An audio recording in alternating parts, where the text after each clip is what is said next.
खुद पर लगे गंभीर आरोप और शासन के द्वारा मुकदमा दर्ज करवा देने के बाद पहली बार मीडिया के सामने आए पूर्व डीजीपी बीएस सिद्धू और रखा अपना पक्ष। साथ ही कहा कि इस पूरे मामले में शासन को किसी न किसी स्तर पर गुमराह करने का काम किया गया है। आइए सुनते हैं क्या कुछ कहा पूर्व डीजीपी बीएस सिद्धू ने। उच्च न्यायालय और सर्वोच्च न्यायालय पहले ही इनकी इस बात को खारिज कर चुके थे,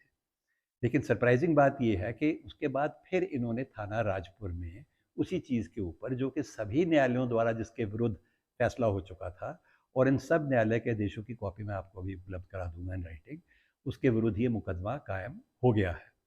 और इनका कहना है कि ये शासन के आदेश से हुआ है। जबकि मेरा मानना यह है कि कोई भी शासन न्यायालय के आदेशों की, एक नहीं चार, न्यायालय के 4-5 अलग लेवल के निर्देशों की अवहेलना करते हुए, अवमानना करते हुए कोई ऐसे निर्देश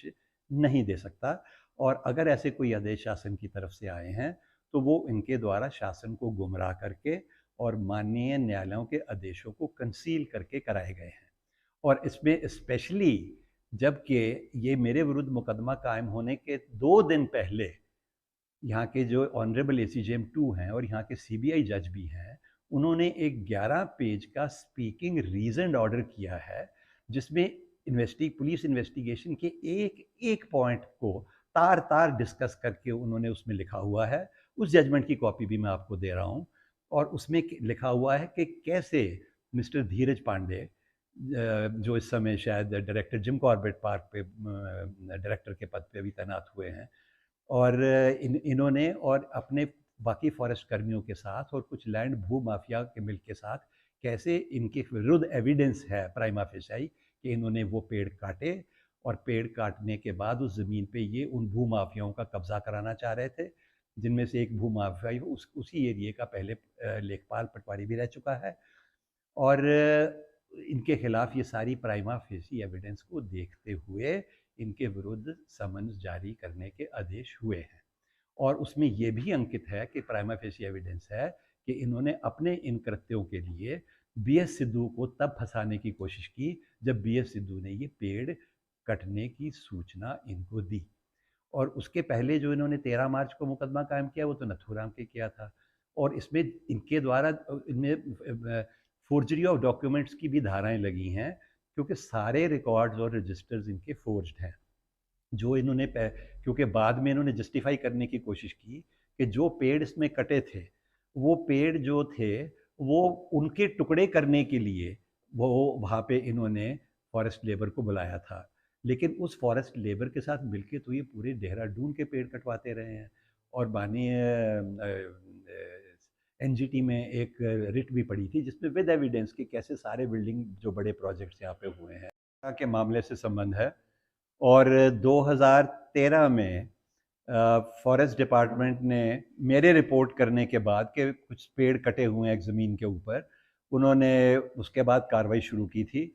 और मेरे विरुद्ध एक चालान किए, 2 चालान किए थे न्यायालय में। और उन चालानों में उन्होंने लिखा कि भी फॉरेस्ट की ज़मीन पे अवैध कब्जा करने की कोशिश की गई है और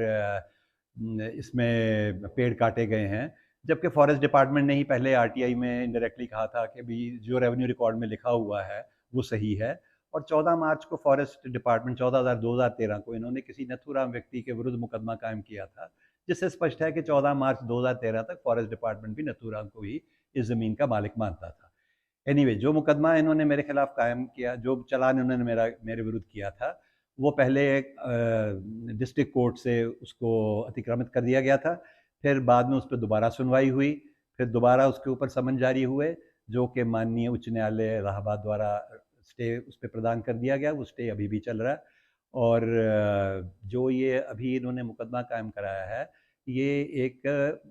pending matter before the court में कराया है, जो अपने आप में एक अवमानना का मामला बनता है।